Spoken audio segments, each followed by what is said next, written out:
Hi friends, ಇದು ಮಸ್ತ್ ಮಗ ಚಾನೆಲ್ನ ಇಂಟರ್ನ್ಯಾಷನಲ್ ಬುಲೆಟಿನ್ ಸುತ್ತು ಜಗತ್ತು. ಗಡಿಯಲ್ಲಿ ಪಾಕಿಸ್ತಾನ ಭಾರತವನ್ನ ಪುನಃ ಕೆಣಕೋ ಕೆಲಸ ಮಾಡಿದೆ. ಅತ್ತ ಇಸ್ರೇಲ್ ಪ್ರಧಾನಿ ನೆತನ್ಯಾಹು ನಮ್ಮ ಜೊತೆ ಭಾರತ ಇದೆ ಅಂತ ಅಮೆರಿಕಕ್ಕೆ ತಿರುಗೇಟು ಕೊಟ್ಟಿದ್ದಾರೆ. ಇನ್ನು ಪೆಸಿಫಿಕ್ ಮಹಾಸಾಗರದಲ್ಲಿ ಭೀಕರ ಚಂಡಮಾರುತ ಇದ್ದಿದ್ದು ಅತ್ತ ಪಾಕ್ ಸೇನೆ ಪಿಒಕೆ ಜನರ ಮೇಲೇನೆ ಗುಂಡಿನ ದಾಳಿ ಮಾಡಿದೆ. ಎಲ್ಲವನ್ನ ಒನ್ ಬೈ ಒನ್ ನೋಡೋಣ. ಮೊದಲು ಗಡಿಲಿ ಆಗಿರೋ ಬೆಳವಣಿಗೆ ನೋಡ್ಕೊಂಡು ಮುಂದಕ್ಕೆ ಹೋಗೋಣ. ಪಾಕಿಸ್ತಾನ ಮತ್ತೆ ಭಾರತಕ್ಕೆ ಪ್ರಚೋದನೆ ಕೊಡೋ ಕೆಲಸ ಮಾಡಿದೆ. ಮತ್ತೆ ಗಡಿಯಲ್ಲಿ ಡ್ರೋನ್ ಹಾರಿಸಿದೆ. ರಾಜೌರಿ ಜಿಲ್ಲೆಯ ಗಡಿ ನಿಯಂತ್ರಣ ರೇಖೆ ಎಲ್ಒಸಿ ಬಳಿ ಪಾಕ್ ಡ್ರೋನ್ ಕಾಣಿಸಿಕೊಂಡಿದೆ. ಸುಂದರ್ಬನಿ ಸೆಕ್ಟರ್ನ ಮೀನ್ಕಾ ಹಾಗೂ ಬೇರಿಪಟ್ಟಣ ಅನ್ನೋ ಹಳ್ಳಿಗಳ ಮೇಲೆ ಈ ಡ್ರೋನ್ ಹಾರಾಟ ನಡೆಸಿದೆ. ಸ್ವಲ್ಪ ಹೊತ್ತು ಇದು ಭಾರತದ ಗಡಿಯೊಳಗೆ ಇತ್ತು ಅಂತ ಮಾಹಿತಿ ಲಭ್ಯವಾಗಿದೆ. ಆಮೇಲೆ ಮತ್ತೆ ಗಡಿ ರೇಖೆ ದಾಟಿ ಪಾಕಿಸ್ತಾನದ ಕಡೆಗೆ ವಾಪಸ್ ಹೋಗಿದೆ. ಇದರ ಬೆನ್ನಲ್ಲೇ ಭಾರತೀಯ ಸೇನೆ ಸರ್ಚ್ ಆಪರೇಷನ್ ಶುರು ಮಾಡಿದೆ. ನಶಾವಸ್ತು ಅಥವಾ ಶಸ್ತ್ರಾಸ್ತ್ರಗಳನ್ನ ಈ ಡ್ರೋನ್ ಮೂಲಕ ಡ್ರಾಪ್ ಮಾಡಿದ್ಯಾ ಅಂತ ಹುಡುಕಾಟ ನಡೆಸುತ್ತಿದ್ದಾರೆ. ಹಾಗೆ ಒಂದ್ ಕಡೆ ಈ ತರ ಡ್ರೋನ್ ಬಿಟ್ಟು ಇನ್ನೊಂದ್ ಕಡೆ ಉಗ್ರರನ್ನ ನುಸುಳಿಸೋ ಪ್ರಯತ್ನ ಏನಾದ್ರೂ ನಡೀತಾ ಅಂತ ಚೆಕ್ ಮಾಡ್ಲಾಗ್ತಿದೆ. ಇತ್ತ ಜಮ್ಮು ಮತ್ತು ಕಾಶ್ಮೀರದ ಶೋಪಿಯಾನ್ನಲ್ಲಿ ಲಷ್ಕರ್ ಸಂಘಟನೆಯ ಇಬ್ಬರು ಉಗ್ರರಿಗಾಗಿ ಮೂರನೇ ದಿನವೂ ಶೋಧ ನಡೀತಿದೆ. ಕಳೆದ ಶುಕ್ರವಾರವಷ್ಟೇ ಸಿಸಿಟಿವಿ ಕ್ಯಾಮೆರಾದಲ್ಲಿ ಈ ಇಬ್ಬರು ಉಗ್ರರು ಪತ್ತೆಯಾಗಿದ್ರು. ತೋಟದಲ್ಲಿ ಉಗ್ರರು ಅಡಗಿ ಕುಳಿತಿರೋ ಖಚಿತ ಮಾಹಿತಿ ಮೇರೆಗೆ ಕಾರ್ಯಾಚರಣೆ ಶುರುವಾಗಿತ್ತು. ಭಾನುವಾರ ರಾತ್ರಿ ಸ್ಥಗಿತಗೊಂಡಿದ್ದ ಕಾರ್ಯಾಚರಣೆಯನ್ನ ಸೋಮವಾರ ಬೆಳಗ್ಗೆ ಮತ್ತೆ ಶುರು ಮಾಡಲಾಗಿದೆ. ಸೇನೆ, ಕಾಶ್ಮೀರ ಪೊಲೀಸ್ ಹಾಗೂ ಸಿಆರ್ಪಿಎಫ್ ಜಂಟಿಯಾಗಿ ಶೋಧ ನಡೆಸುತ್ತಿವೆ. ಹೆಚ್ಚುವರಿಯಾಗಿ ರಾಷ್ಟ್ರೀಯ ರೈಫಲ್ಸ್ನ ವಿಕ್ಟರ್ ಫೋರ್ಸ್ ಕೂಡ ಆ ಭಾಗಕ್ಕೆ ಎಂಟ್ರಿ ಕೊಟ್ಟಿದೆ. ಇನ್ನು ಇಸ್ರೇಲ್ ಪ್ರಧಾನಿ ಬೆಂಜಮಿನ್ ನೆತನ್ಯಾಹು ಅಮೆರಿಕ ಉಪಾಧ್ಯಕ್ಷ ಜೆಡಿ ವ್ಯಾನ್ಸ್ಗೆ ತಿರುಗೇಟು ನೀಡಿದ್ದಾರೆ. ನಮಗೆ ಭಾರತದ ಬೆಂಬಲ ಇದೆ ಅಂತ ಹೇಳಿದ್ದಾರೆ. ಇತ್ತೀಚೆಗೆ ವ್ಯಾನ್ಸ್ ಇರಾನ್ ಡೀಲ್ ವಿಚಾರದಲ್ಲಿ ಇಸ್ರೇಲ್ ಅಸಮಾಧಾನ ಹೊರಹಾಕಿದ ಮೇಲೆ ಒಂದು ಸ್ಟೇಟ್ಮೆಂಟ್ ಕೊಟ್ಟಿದ್ರು. ಇಸ್ರೇಲ್ಗೆ ಅಮೆರಿಕ ಒಂದೇ ಗೆಳೆಯ, ನಮ್ಮನ್ನ ನೀವು ಟೀಕಿಸಬಾರದು, ನಮ್ಮನ್ನು ನೀವು ಕಳ್ಕೋಬಾರದು ಅಂತ ಹೇಳಿದ್ರು. ಇದಕ್ಕೆ ನೆತನ್ಯಾಹು ನಮಗೆ ಭಾರತದಂತಹ ಬೇರೆ ಸ್ನೇಹಿತರು ಇದ್ದಾರೆ ಅಂತ ಬಹಿರಂಗವಾಗಿ ಹೇಳಿದ್ದಾರೆ. ಇಂಟರ್ವ್ಯೂ ಒಂದರಲ್ಲಿ ಮಾತನಾಡಿರೋ ಇಸ್ರೇಲ್ ಪಿಎಂ, ನಾನು ವ್ಯಾನ್ಸ್ ಅವರನ್ನ ಗೌರವಿಸ್ತೇನೆ, ಆದ್ರೆ ವ್ಯಾನ್ಸ್ ಹೇಳಿರೋ ಎಲ್ಲಾ ಮಾತುಗಳನ್ನ ಒಪ್ಕೊಳ್ಳೋಕೆ ಸಾಧ್ಯವಿಲ್ಲ ಅಂತ ಹೇಳಿದ್ದಾರೆ. ಅಲ್ಲದೆ ಅಮೆರಿಕ ಮಾತ್ರ ನಮ್ಮ ಗೆಳೆಯ ಅಲ್ಲ, ನಮಗೆ ಭಾರತದ 140 ಕೋಟಿ ಜನರ ದೊಡ್ಡ ಬೆಂಬಲ ಇದೆ ಅಂತ ಹೇಳಿದ್ದಾರೆ. ಫೇಸ್ಬುಕ್ನಲ್ಲಿ ನನಗೆ ಭಾರತೀಯರಿಂದ ದೊಡ್ಡ ಸಪೋರ್ಟ್ ಇದೆ ಅಂತ ನೆತನ್ಯಾಹು ಹೇಳಿದ್ದಾರೆ. ಅಲ್ಲದೆ ರಾಜಕೀಯ ಒತ್ತಡಗಳಿದ್ರೂ ಹಲವು ದೇಶಗಳ ಸರ್ಕಾರಗಳು ಒಳಗೊಳಗೆ ನಮಗೆ ಬೆಂಬಲ ನೀಡ್ತಿವೆ ಅಂತ ಇಸ್ರೇಲ್ ಪ್ರಧಾನಿ ಹೇಳಿದ್ದಾರೆ. ಪೆಸಿಫಿಕ್ ಸಾಗರದಲ್ಲಿ ಎದ್ದಿರೋ ಬಾವಿ ಚಂಡಮಾರುತ ಅಮೆರಿಕದ ದ್ವೀಪ ಪ್ರದೇಶಗಳಿಗೆ ಅಪ್ಪಳಿಸಿದೆ. ನಾರ್ದರ್ನ್ ಮರಿಯಾನಾ ಹಾಗೂ ಗುಹಾಮ್ ದ್ವೀಪಗಳಲ್ಲಿ ಈ ಚಂಡಮಾರುತ ಎದ್ದಿದೆ. US joint typhoon warning centre JTWC ಇದಕ್ಕೆ ಸೂಪರ್ ಟೈಫೂನ್ ಅಂತ ಕರೆದಿದೆ. ಹಾಗೆ ಇದಕ್ಕೆ ಕೆಟಗರಿ 5 ರೇಟಿಂಗ್ ನೀಡಲಾಗಿದೆ. ಇದರ ಅರ್ಥ ಈ ಚಂಡಮಾರುತ ತುಂಬಾನೇ ಡೇಂಜರಸ್ ಅಂತ ಹೇಳಿ. ಸದ್ಯ ಗಂಟೆಗೆ ಸುಮಾರು 280 ಕಿಲೋಮೀಟರ್ ವೇಗದಲ್ಲಿ ಬಿರುಗಾಳಿ ಬೀಸ್ತಿದ್ದು ಮರಗಳು, ಕರೆಂಟ್ ಕಂಬಗಳು ಧರೆಗುರುಳಿವೆ. ದ್ವೀಪದ ಹಲವೆಡೆ ಕರೆಂಟ್ ಇಲ್ಲದೆ ಜನ ಕತ್ತಲಲ್ಲೇ ಕಾಲ ಕಳೆಯುವಂತಾಗಿದೆ. ಈ ಚಂಡಮಾರುತದಿಂದ ಜೀವಕ್ಕೆ ಅಪಾಯವಿರೋ ಕಾರಣ ಯಾರೂ ಮನೆಯಿಂದ ಹೊರಬರಬಾರದು, ಸುರಕ್ಷಿತ ಜಾಗದಲ್ಲಿ ಆಶ್ರಯ ಪಡೀರಿ ಅಂತ ಅಲ್ಲಿನ ಹವಾಮಾನ ಇಲಾಖೆ ವಾರ್ನಿಂಗ್ ಕೊಟ್ಟಿದೆ. ಅತ್ತ US national weather service NWS ಈ ಬಾವಿ ಚಂಡಮಾರುತ ತುಂಬಾನೇ ಡೇಂಜರಸ್ ಅಂತ ವಾರ್ನಿಂಗ್ ನೀಡಿದೆ. ಇದು ಅಪ್ಪಳಿಸೋ ಸುತ್ತಮುತ್ತಲ ಪ್ರದೇಶಗಳಲ್ಲಿ ಇದರ ಗಾಳಿಯ ರಭಸಕ್ಕೆ ದೊಡ್ಡ ವಿನಾಶವೇ ಸೃಷ್ಟಿಯಾಗುತ್ತೆ. ಇದೆಲ್ಲಾದ್ರೂ ನೇರವಾಗಿ ರೋಟಾ ಐಲ್ಯಾಂಡ್ ಮೇಲೆ ಅಥವಾ ಅದರ ಸಮೀಪದಲ್ಲೇ ಹಾದು ಹೋದ್ರೂ ಸಾಕು, ವಿಪರೀತ ಹಾನಿ ಸಂಭವಿಸುತ್ತೆ. ಅಲ್ಲಿರೋ ಸುಮಾರು 1500 ನಿವಾಸಿಗಳು ದೊಡ್ಡ ಸಮಸ್ಯೆ ಫೇಸ್ ಮಾಡಬೇಕಾಗುತ್ತೆ. ಅಲ್ಲದೆ ಮರಗಳು ಮತ್ತು ಲೈಟ್ ಮೆಟೀರಿಯಲ್ಗಳಿಂದ ನಿರ್ಮಿಸಿದ ಮನೆ ಸಂಪೂರ್ಣವಾಗಿ ನೆಲಸಮವಾಗುತ್ತೆ. ಈ ಚಂಡಮಾರುತ ಮನೆಗಳ ಮೇಲ್ಛಾವಣಿಯನ್ನ ಹಾರಿಸಿ ಗೋಡೆಗಳು ಕುಸಿಯೋ ಹಾಗೆ ಮಾಡುತ್ತೆ. ಇದರ ಮಾರ್ಗದಲ್ಲಿ ಸಿಲುಕೋ ಒಂದು ಮರವೂ ಉಳಿಯಲ್ಲ, ಎಲ್ಲವೂ ಉರುಳಿ ಬೀಳುತ್ತೆ. ಕರೆಂಟ್ ಕಂಬಗಳಿಗೂ ಇದೇ ಗತಿ ಆಗುತ್ತೆ. ವಸತಿ ಪ್ರದೇಶಗಳು ಸಂಪೂರ್ಣವಾಗಿ ಅವಶೇಷಗಳಿಂದ ತುಂಬಿರುತ್ತೆ ಅಂತ NWS ಭಯಂಕರ ಎಚ್ಚರಿಕೆ ನೀಡಿದೆ. ಇಷ್ಟು ಮಾತ್ರವಲ್ಲದೆ ಚಂಡಮಾರುತ ನಂತರ ದ್ವೀಪ ಪ್ರದೇಶಗಳಿಗೆ ರಿಕವರ್ ಆಗೋಕು ಹೆಚ್ಚು ಟೈಮ್ ಬೇಕು. ವಿದ್ಯುತ್ ಸಂಪರ್ಕ ಪುನಃ ಸ್ಥಾಪಿಸೋಕೆ ತಿಂಗಳುಗಳ ಸಮಯನೇ ಬೇಕಾಗಬಹುದು ಅಂತಾನು NWS ಹೇಳ್ತಿದೆ. ಅಂದಹಾಗೆ ಕಳೆದ ಏಪ್ರಿಲ್ನಲ್ಲಷ್ಟೇ ಸಿನ್ಲಾಕು ಅನ್ನೋ ಚಂಡಮಾರುತ ಈ ಭಾಗದಲ್ಲಿ ಅಪ್ಪಳಿಸಿತ್ತು. ಗಂಟೆಗೆ 241 ಕಿಲೋಮೀಟರ್ಗೂ ಅಧಿಕ ವೇಗದಲ್ಲಿ ಅಪ್ಪಳಿಸಿದ್ದ ಆ ಚಂಡಮಾರುತ ಈ ದ್ವೀಪಗಳಿಗೆ ಅಪಾರ ಹಾನಿ ಉಂಟು ಮಾಡಿತ್ತು. ಆ ನಷ್ಟದಿಂದ ಜನ ಚೇತರಿಸಿಕೊಳ್ಳೋ ಮುನ್ನವೇ ಈಗ ಮತ್ತೊಂದು ಚಂಡಮಾರುತ ಬಂದಿರೋದು ಮತ್ತಷ್ಟು ಆತಂಕಕ್ಕೆ ಕಾರಣವಾಗಿದೆ. ಅಲ್ಲಿನ ಜನರು ಕೊನೆ ಕ್ಷಣದ ತಯಾರಿ ನಡೆಸುತ್ತಿದ್ದಾರೆ. ಇನ್ನು ವೆನೆಜುವೆಲಾದಲ್ಲಿ ಸಂಭವಿಸಿದ ಭೂಕಂಪದಲ್ಲಿ ಸಾವಿನ ಸಂಖ್ಯೆ 3342ಕ್ಕೆ ತಲುಪಿದೆ. ಅದರಲ್ಲೂ ಲಾ ವಗೈರಾ ರಾಜ್ಯದಲ್ಲಿ 800ಕ್ಕೂ ಹೆಚ್ಚು ಬೃಹತ್ ಕಟ್ಟಡಗಳು ಕಂಪ್ಲೀಟ್ ನಾಶ ಆಗಿವೆ. ಇನ್ನು 50,000 ಜನ ನಾಪತ್ತೆಯಾಗಿದ್ದಾರೆ ಅಂತ ವಿಶ್ವಸಂಸ್ಥೆ ಅಂದಾಜಿಸಿದೆ. ಇನ್ನು ದಕ್ಷಿಣ ಯುರೋಪ್ ರಾಷ್ಟ್ರಗಳಲ್ಲಿ ಹೀಟ್ ವೇವ್ನಿಂದಾಗಿ ಭಾರೀ ಕಾಡ್ಗಿಚ್ಚು ಹತ್ಕೊಂಡಿದೆ. ಪರಿಣಾಮ ಫ್ರಾನ್ಸ್, ಸ್ಪೇನ್, ಪೋರ್ಚುಗಲ್ ಹಾಗೂ ಗ್ರೀಸ್ ದೇಶಗಳಲ್ಲಿ 19,000 ಹೆಕ್ಟೇರ್ ಪ್ರದೇಶ ಸುಟ್ಟು ಕರಕಲಾಗಿದೆ. ಯುರೋಪ್ನಾದ್ಯಂತ ಕನಿಷ್ಠ 10,500 ಜನರನ್ನ ಸ್ಥಳಾಂತರ ಮಾಡಲಾಗಿದೆ. ಬಹುತೇಕ ಕಡೆ ತಾಪಮಾನ 40 ಡಿಗ್ರಿ ಸೆಲ್ಸಿಯಸ್ ತಲುಪಿದೆ. ನೂರಾರು ಅಗ್ನಿಶಾಮಕ ಸಿಬ್ಬಂದಿ ಬೆಂಕಿ ನಂದಿಸೋಕೆ ಹರಸಾಹಸ ಪಟ್ಟಿದ್ದಾರೆ. ಅಂದ್ಹಾಗೆ ಕಳೆದ ವಾರವಷ್ಟೇ ಯುರೋಪ್ನಲ್ಲಿ ಸುಡು ಬಿಸಿಲಿನ ತಾಪಕ್ಕೆ ಸಾವಿರಾರು ಜನ ಪ್ರಾಣ ಕಳೆದುಕೊಂಡಿದ್ರು. ಅದರ ಬೆನ್ನಲ್ಲೇ ಈ ಕಾಡ್ಗಿಚ್ಚು ಅಲ್ಲಿನ ಜನರಲ್ಲಿ ಮತ್ತಷ್ಟು ಆತಂಕ ಸೃಷ್ಟಿಸಿದೆ. ಇನ್ನು ಸ್ನೇಹಿತರೆ, ಸೆವೆನ್ ಸನ್ಸ್ ಟೂರಿಸಂನವರು ಪೂರಿ ಜಗನ್ನಾಥ ಮತ್ತು 2 ಶಕ್ತಿ ಪೀಠಗಳ ದರ್ಶನಕ್ಕೆ ಒಂದು ಸ್ಪೆಷಲ್ ಟೂರ್ ಆಯೋಜಿಸಿದ್ದಾರೆ. All inclusive package. ಆಸಕ್ತರು ಕೆಳಗಡೆ ಇರೋ ನಂಬರ್ಗೆ ಕಾಲ್ ಮಾಡಿ ಈಗಲೇ ನಿಮ್ ಸೀಟ್ ಬುಕ್ ಮಾಡ್ಕೊಳ್ಳಿ. ಇತ್ತ ಪಾಕ್ ಆಕ್ರಮಿತ ಕಾಶ್ಮೀರದಲ್ಲಿ ಪರಿಸ್ಥಿತಿ ವಿಕೋಪಕ್ಕೆ ತಿರುಗಿದೆ. ಮೂಲಭೂತ ಹಕ್ಕುಗಳಿಗಾಗಿ ಹೋರಾಡ್ತಿರೋ ಪ್ರತಿಭಟನಾಕಾರರ ಮೇಲೆ ಪಾಕಿಸ್ತಾನದ ಸೇನೆ ಗುಂಡಿನ ಮಳೆಗರೆದಿದೆ. ಈ ದಾಳಿಯಲ್ಲಿ ಓರ್ವ ಪ್ರತಿಭಟನಾಕಾರ ಸಾವನ್ನಪ್ಪಿದ್ದು ಹಲವರು ತೀವ್ರವಾಗಿ ಗಾಯಗೊಂಡಿದ್ದಾರೆ. ಇದರ ಬೆನ್ನಲ್ಲೇ ಪಿಒಕೆ ಜನರ ತಾಳ್ಮೆಯ ಕಟ್ಟೆ ಒಡೆದಿದೆ. ಸುಮಾರು 40,000ಕ್ಕೂ ಹೆಚ್ಚು ಜನ ಪಿಒಕೆಯ ಅಬ್ಬಾಸ್ಪುರ ಕ್ರೀಡಾಂಗಣದಲ್ಲಿ ಜಮಾಯಿಸಿದ್ದಾರೆ. ಮಹಿಳೆಯರು, ಮಕ್ಕಳು ಹಾಗೂ ವೃದ್ಧರು ದೊಡ್ಡ ಸಂಖ್ಯೆಯಲ್ಲಿ ಭಾಗವಹಿಸಿದ್ದಾರೆ. ಅಲ್ಲದೆ ಇಡೀ ಪಿಒಕೆನ 10 ಜಿಲ್ಲೆಗಳಿಂದ ಬರೋಬ್ಬರಿ 5 ಲಕ್ಷ ಜನರನ್ನ ಸೇರಿಸೋಕೆ ಜಂಟಿ ಅವಾಮಿ ಆಕ್ಷನ್ ಕಮಿಟಿ ಕರೆ ಕೊಟ್ಟಿದೆ. ಕೈಯಲ್ಲಿ ಬಿಳಿ ಬಾವುಟ ಹಿಡಿದು ಶಾಂತಿಯುತವಾಗಿ ಹಕ್ಕುಗಳಿಗಾಗಿ ಹೋರಾಡುವಂತೆ ಜನರಿಗೆ ಹೇಳಲಾಗಿದೆ.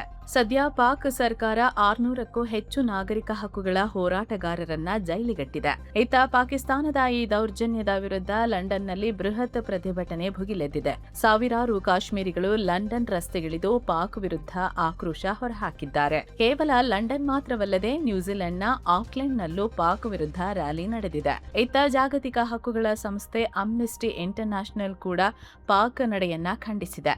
ಪ್ರತಿಭಟನೆ ಹತ್ತಿಕ್ಕೋಕೆ ಜಮ್ಮು ಕಾಶ್ಮೀರ ಅವಾಮಿ ಆಕ್ಷನ್ ಕಮಿಟಿಯನ್ನ ಬ್ಯಾನ್ ಮಾಡಿರೋದು ತಪ್ಪು ಅಂದಿದೆ. ಇತ್ತ ಪಾಕ್ ರಾಜಧಾನಿ ಇಸ್ಲಾಮಾಬಾದ್ನಲ್ಲಿ ಪಾಕ್ ಏರ್ಫೋರ್ಸ್ನ ಇಂಟೆಲಿಜೆನ್ಸ್ ಅಧಿಕಾರಿಯೊಬ್ಬರನ್ನ ಹತ್ಯೆ ಮಾಡಲಾಗಿದೆ.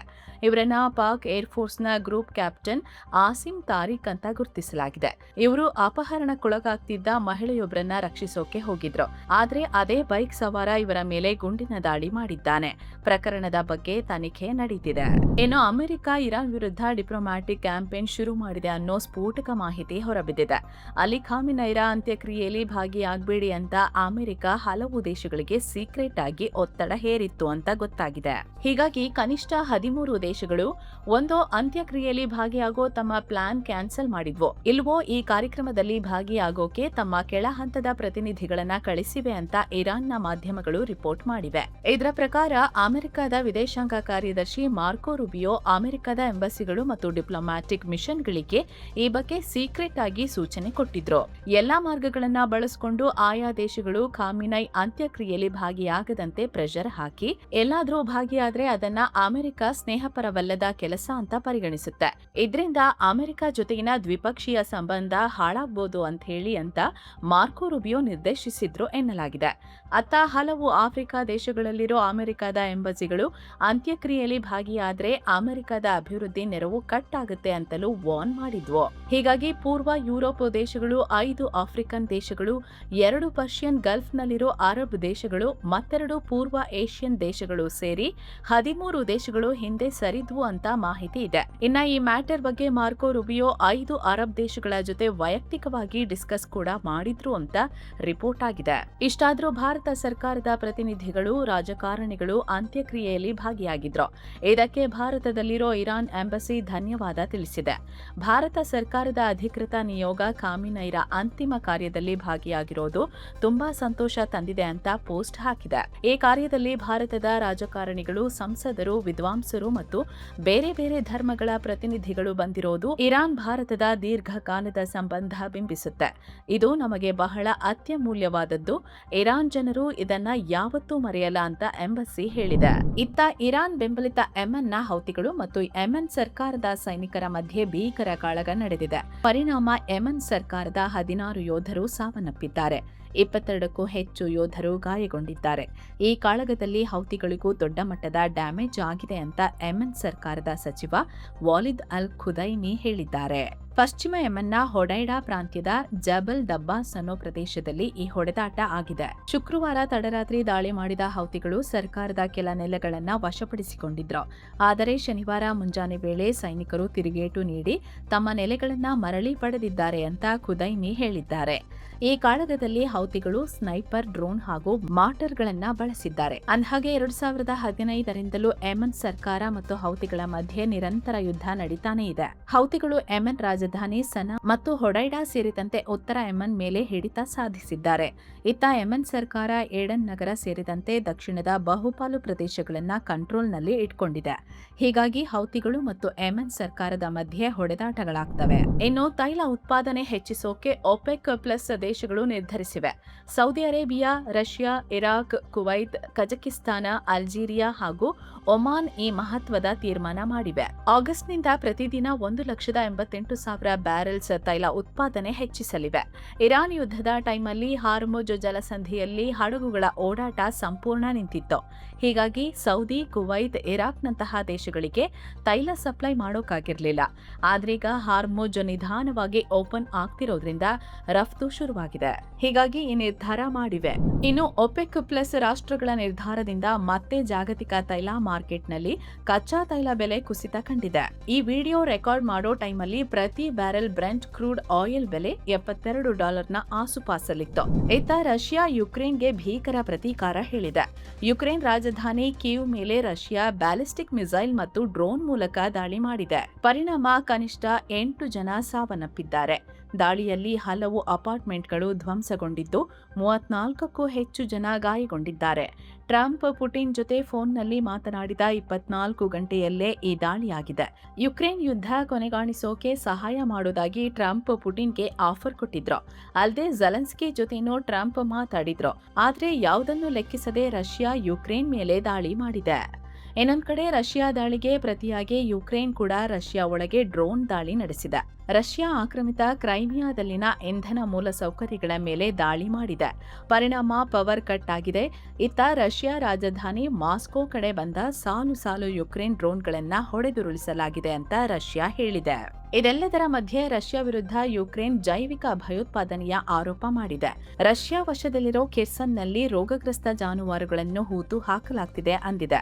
ಇದರಿಂದ ಆ ಭಾಗದಲ್ಲಿ ಮಾರಕ ಆಂಥ್ರಾಕ್ಸ್ ಕಾಯಿಲೆ ಹರಡೋ ಭೀತಿ ಎದುರಾಗಿದೆ. ರಷ್ಯಾ ಉದ್ದೇಶಪೂರ್ವಕವಾಗಿ ಆಂಥ್ರಾಕ್ಸ್ ಹರಡೋಕೆ ಇಂತಹ ಸಂಚು ರೂಪಿಸಿದೆ ಅಂತ ಯುಕ್ರೇನ್ ದೂರಿದೆ. ಏನೋ ಪ್ರಧಾನಿ ಮೋದಿ 3 ರಾಷ್ಟ್ರಗಳ ಪ್ರವಾಸ ಕೈಗೊಂಡಿದ್ದಾರೆ.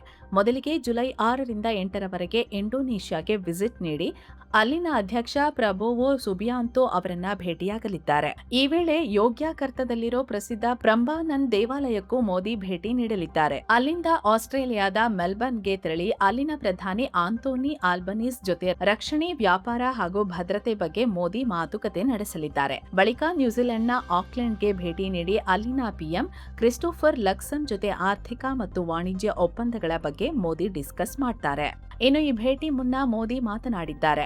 ಈ ಪ್ರವಾಸದಿಂದ ಏಷ್ಯಾ ಪೆಸಿಫಿಕ್ ದೇಶಗಳ ಜೊತೆ ವ್ಯಾಪಾರ ಮತ್ತು ಬಾಂಧವ್ಯ ಹೆಚ್ಚಿಸೋ ಆಕ್ಟ್ ಈಸ್ಟ್ ಪಾಲಿಸಿಗೆ ಮತ್ತಷ್ಟು ಅನುಕೂಲ ಆಗಲಿದೆ. ಹಾಗೆ ಸಮುದ್ರ ಮಾರ್ಗದ ಭದ್ರತೆ ಮತ್ತು ಅಭಿವೃದ್ಧಿಗೆ ಒತ್ತು ನೀಡೋ ಮಹಾಸಾಗರ್ ಯೋಜನೆಗೆ ದೊಡ್ಡ ಬೆಂಬಲ ಸಿಗಲಿದೆ ಅಂತ ಮೋದಿ ಹೇಳಿದ್ದಾರೆ.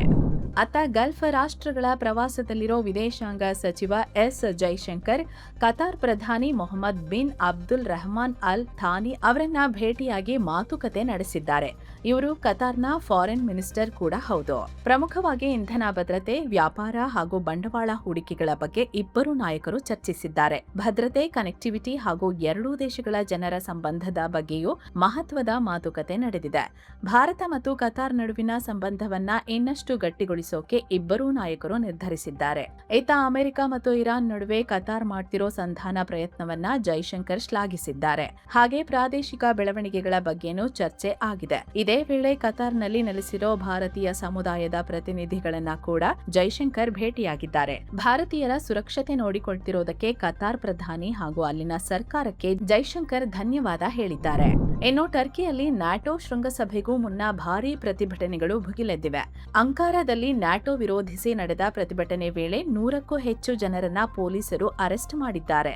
ಕಮ್ಯುನಿಸ್ಟ್ ಪಾರ್ಟಿ ಆಫ್ ಟರ್ಕಿ ಟಿಕೆಪಿ ನೇತೃತ್ವದಲ್ಲಿ ಜಮಾಯಿಸಿದ್ದ ಪ್ರತಿಭಟನಾಕಾರರು ಕೊಲೆಗಾರ ನ್ಯಾಟೋ ದೇಶ ಬಿಟ್ಟು ತೊಲಗು ಅಂತ ಘೋಷಣೆ ಕೂಗಿದ್ದಾರೆ. ಈ ವೇಳೆ ಗುಂಪನ್ನ ಚದುರಿಸೋಕೆ ಪೊಲೀಸರು ಅಶ್ರುವಾಯು ಪ್ರಯೋಗಿಸಿದ್ದಾರೆ. ನ್ಯಾಟೋ ಒಕ್ಕೂಟ ಸಾಮ್ರಾಜ್ಯಶಾಹಿ ನೀತಿ ಅನುಸರಿಸುತ್ತಿದೆ, ಜಗತ್ತಲ್ಲಿ ಯುದ್ಧಗಳಿಗೆ ಪ್ರಚೋದನೆ ಕೊಡ್ತಿದೆ ಅಂತ ಆರೋಪಿಸಿ ಈ ಪ್ರೊಟೆಸ್ಟ್ ನಡೆಸಲಾಗ್ತಿದೆ. ಅಂದಹಾಗೆ ಜುಲೈ 7 ಮತ್ತು 8ರಂದು ನ್ಯಾಟೋ ಶೃಂಗಸಭೆ ನಡೆಯಲಿದೆ. ಇದರಲ್ಲಿ 32 ಮಿತ್ರ ರಾಷ್ಟ್ರಗಳ ನಾಯಕರು ಭಾಗಿಯಾಗಲಿದ್ದಾರೆ. ಇನ್ನು ಟ್ರಂಪ್ ಮತ್ತು ಇಟಲಿ ಪ್ರಧಾನಿ ಜಾರ್ಜಿಯಾ ಮೆಲೋನಿ ನಡುವಿನ ವಾಕ್ಸಮರ ಮತ್ತಷ್ಟು ಜೋರಾಗಿದೆ. ತಮ್ಮ ಟ್ರುತ್ ಸೋಷಿಯಲ್ ಖಾತೆಯಲ್ಲಿ ಟ್ರಂಪ್ ಮೆಲೋನಿ ತಮ್ಮನ್ನೇ ದಿಟ್ಟಿಸಿ ನೋಡ್ತಿರೋ ಫೋಟೋ ಹಾಕಿದ್ದಾರೆ. ಅದರ ಮೇಲೆ ಇವರಿಂದ ದೂರ ಇರೋಕೆ ಕೋರ್ಟ್ ಆರ್ಡರ್ ಬೇಕಾಗಿದೆ, ರಿಸ್ಟ್ರೈನಿಂಗ್ ಆರ್ಡರ್ ನೀಡೆಡ್ ಅಂತ ಲೇವಡಿ ಮಾಡಿದ್ದಾರೆ. ಅಂದ್ರೆ ಮೆಲೋನಿ ನನ್ನ ಬೆನ್ನು ಬಿದ್ದಿದ್ದಾರೆ ಅನ್ನೋ ರೀತಿ ಬಿಂಬಿಸಿ ಟ್ರಂಪ್ ಕಾಲೆಳೆದಿದ್ದಾರೆ. ಅಂದಹಾಗೆ ಕಳೆದ G7 ಸಭೆಯಲ್ಲೇ ಇವರಿಬ್ಬರ ನಡುವೆ ಕಿರಿಕ್ ಶುರುವಾಗಿತ್ತು. ನನ್ನ ಜೊತೆ ಫೋಟೋಗಾಗಿ ಮೆಲೋನಿ ಗೋಗರೆದಿದ್ರು ಅಂತ ಟ್ರಂಪ್ ಹೇಳಿದ್ರು. ಇದಕ್ಕೆ ಕೆಂಡಾಮಂಡಲವಾಗಿದ್ದ ಮೆಲೋನಿ, ನಾನು ಯಾರ ಮುಂದೆಯೂ ಭಿಕ್ಷೆ ಬೇಡಲ್ಲ, ಇವೆಲ್ಲ ಶುದ್ಧ ಸುಳ್ಳು, ನನ್ನ ಬಗ್ಗೆ ತಲೆಕೆಡಿಸಿಕೊಳ್ಳೋ ಬದಲು ನಿಮ್ಮ ಜನಪ್ರಿಯತೆ ಕಡೆ ಗಮನ ಕೊಡಿ ಅಂತ ಟ್ರಂಪ್ಗೆ ಮೆಲೋನಿ ತಿರುಗೇಟು ಕೊಟ್ಟಿದ್ರು. ಈಗ ನ್ಯಾಟೋ ದೇಶಗಳ ಸಭೆಗೂ ಮುನ್ನ ಈ ಪೋಸ್ಟ್ ಹಾಕಿದ್ದಾರೆ. ಜುಲೈ 4ರಂದು ಸ್ವಾತಂತ್ರ್ಯ ದಿನಾಚರಣೆ ಆಚರಿಸಿಕೊಂಡ ಅಮೆರಿಕದಲ್ಲಿ ಕೆಲ ದುರ್ಘಟನೆಗಳು, ಅನಾಹುತಗಳು ನಡೆದಿವೆ. ಅಮೆರಿಕದ ಹಲವು ನಗರಗಳಲ್ಲಿ ಗುಂಡಿನ ದಾಳಿ ಆಗಿದೆ. ಇದರಲ್ಲಿ ಕನಿಷ್ಠ 6 ಜನರು ಮೃತಪಟ್ಟಿದ್ದಾರೆ. ಫ್ಲೋರಿಡಾ, ಇಂಡಿಯಾನಾದ ಒಟ್ಟು 3 ಮೃತಪಟ್ಟಿದ್ದಾರೆ. ಅತ ಕ್ಯಾಲಿಫೋರ್ನಿಯಾದಲ್ಲಿ 3 ಸಾವನ್ನಪ್ಪಿದ್ದಾರೆ. ಹಾಗೆ 8 ಮಂದಿ ಗಾಯಗೊಂಡಿದ್ದಾರೆ. ವೈಯಕ್ತಿಕ ಜಗಳ, ಮದ್ಯಪಾನ, ಮಾದಕ ವಸ್ತು ಸೇವನೆಯಿಂದ ಈ ಹಿಂಸಾಚಾರಗಳು ನಡೆದಿವೆ ಎನ್ನಲಾಗಿದೆ. ಸದ್ಯ ಪೊಲೀಸರು ಎಲ್ಲಾ ಘಟನೆಗಳ ಬಗ್ಗೆ ಸಮಗ್ರ ತನಿಖೆ ನಡೆಸುತ್ತಿದ್ದಾರೆ. ಇತ್ತ ಸ್ವಾತಂತ್ರ್ಯ ದಿನಾಚರಣೆ ವೇಳೆ ಪಟಾಕಿ ಸಿಡಿಸಿ ಅದು ನಾಗರಿಕ ವಿಮಾನಕ್ಕೆ ತಾಗಿರೋ ಘಟನೆ ಕೂಡ ನಡೆದಿದೆ. ಅಮೆರಿಕದ ಡೆಲ್ಟಾ ಏರ್ಲೈನ್ಸ್ ಫ್ಲೈಟ್ ಶಿಕಾಗೋದಲ್ಲಿ ಲ್ಯಾಂಡ್ ಆಗ್ತಿರುವಾಗ ಪಟಾಕಿ ತಾಕಿತ್ತು. ಇದರಿಂದ ವಿಮಾನದಲ್ಲಿರೋರಿಗೆ ದೊಡ್ಡ ಸದ್ದು ಕೇಳಿಸಿತ್ತು. ಅದೃಷ್ಟವಶಾತ್ ವಿಮಾನಕ್ಕೆ ಏನೂ ಆಗಿಲ್ಲ, ಸೇಫ್ ಆಗಿ ಲ್ಯಾಂಡ್ ಆಗಿದೆ. ಅದರಲ್ಲಿದ್ದ 52 ಪ್ಯಾಸೆಂಜರ್ಸ್ ಮತ್ತು 6 ಸಿಬ್ಬಂದಿ ಸುರಕ್ಷಿತವಾಗಿದ್ದಾರೆ. ಪೊಲೀಸರು ತನಿಖೆ ಸ್ಟಾರ್ಟ್ ಮಾಡಿದ್ದಾರೆ. ಇನ್ನು ಫಿಫಾ ವಿಶ್ವಕಪ್ನಲ್ಲಿ ಬಲಿಷ್ಠ ಬ್ರೆಜಿಲ್ ತಂಡವನ್ನ 2-1 ಗೋಲುಗಳ ಅಂತರದಿಂದ ಸೋಲಿಸಿ ನಾರ್ವೆ ಕ್ವಾರ್ಟರ್ ಫೈನಲ್ಗೆ ಎಂಟ್ರಿ ಕೊಟ್ಟಿದೆ. ಈ ಮೂಲಕ ಇದೇ ಫಸ್ಟ್ ಟೈಮ್ ವಿಶ್ವಕಪ್ನಲ್ಲಿ ನಾರ್ವೆ ಕ್ವಾರ್ಟರ್ ಫೈನಲ್ ಪ್ರವೇಶಿಸಿದಂತಾಗಿದೆ. ಇನ್ನು ಬ್ರೆಜಿಲ್ 1990ರ ಬಳಿಕ ಮೊದಲ ಬಾರಿಗೆ ಇಷ್ಟು ಬೇಗ ವಿಶ್ವಕಪ್ನಿಂದ ಹೊರಬಿದ್ದಿದೆ. ಇನ್ನು ನಾರ್ವೆ ವಿರುದ್ಧ ಬ್ರೆಜಿಲ್ ಸೋತ ಬೆನ್ನಲ್ಲೇ ಬ್ರೆಜಿಲ್ ಸ್ಟಾರ್ ಆಟಗಾರ ನೇಮರ್ ಕಣ್ಣೀರು ಹಾಕುತ್ತಲೇ ರಿಟೈರ್ಮೆಂಟ್ ಅನೌನ್ಸ್ ಮಾಡಿದ್ದಾರೆ. ಪಂದ್ಯ ಮುಗಿಯೋ ಟೈಮಲ್ಲಿ ನೇಮರ್ ಒಂದು ಪೆನಾಲ್ಟಿ ಗೋಲ್ ಹೊಡೆದ್ರು, ಆದರೆ ಅದು ಬ್ರೆಜಿಲ್ನ ಗೆಲ್ಲಿಸೋಕೆ ಆಗಲಿಲ್ಲ. ಮ್ಯಾಚ್ ಮುಗಿದ ತಕ್ಷಣ ನೇಮರ್ ಮೈದಾನದಲ್ಲೇ ಕೂತು ಕಣ್ಣೀರು ಹಾಕಿದ್ರು. ಆಮೇಲೆ ಜೊತೆಗಿದ್ದ ಪ್ಲೇಯರ್ಸ್ ಅವರನ್ನ ಸಮಾಧಾನ ಮಾಡಿದ್ರು. ನಾನು ತುಂಬಾ ಟ್ರೈ ಮಾಡಿದೆ, ಮೆಟ್ಲೈಫ್ ಸ್ಟೇಡಿಯಂನಲ್ಲೇ ನನ್ನ ಕೆರಿಯರ್ ಶುರುವಾಗಿತ್ತು, ಈಗ ಇಲ್ಲೇ ಮುಗಿಯುತ್ತಿದೆ ಅಂತ ಹೇಳಿ ತಮ್ಮ 16 ವರ್ಷಗಳ ಫುಟ್ಬಾಲ್ ಜರ್ನಿಗೆ ಗುಡ್ ಬೈ ಹೇಳಿದ್ದಾರೆ. ಆತ ಮತ್ತೊಂದು ಪಂದ್ಯದಲ್ಲಿ ಆತಿಥೇಯ ಮೆಕ್ಸಿಕೋ ವಿರುದ್ಧ ಇಂಗ್ಲೆಂಡ್ 3-2 ಗೋಲುಗಳ ಅಂತರದಲ್ಲಿ ಜಯ ಗಳಿಸಿದೆ. ಈ ಮೂಲಕ ಇಂಗ್ಲೆಂಡ್ ಕೂಡ ಕ್ವಾರ್ಟರ್ ಫೈನಲ್ಗೆ ಲಗ್ಗೆ ಇಟ್ಟಿದೆ. ಸೊ ಫ್ರೆಂಡ್ಸ್, ಇದಾಗಿತ್ತು ಇವತ್ತಿನ ಜಗತ್ತಿನ ಸುತ್ತಾಟ. ಇನ್ನು ವಿಡಿಯೋ ಕೆಳಗೆ ಜಾಯಿನ್ ಆಪ್ಷನ್ ಇದೆ, ಆಸಕ್ತರು ಜಾಯಿನ್ ಆಗ್ಬೋದು. ಇದರಿಂದ ನಿಮಗೆ ವಿಶೇಷ ವಿಡಿಯೋಗಳು ಸಿಗುತ್ತೆ.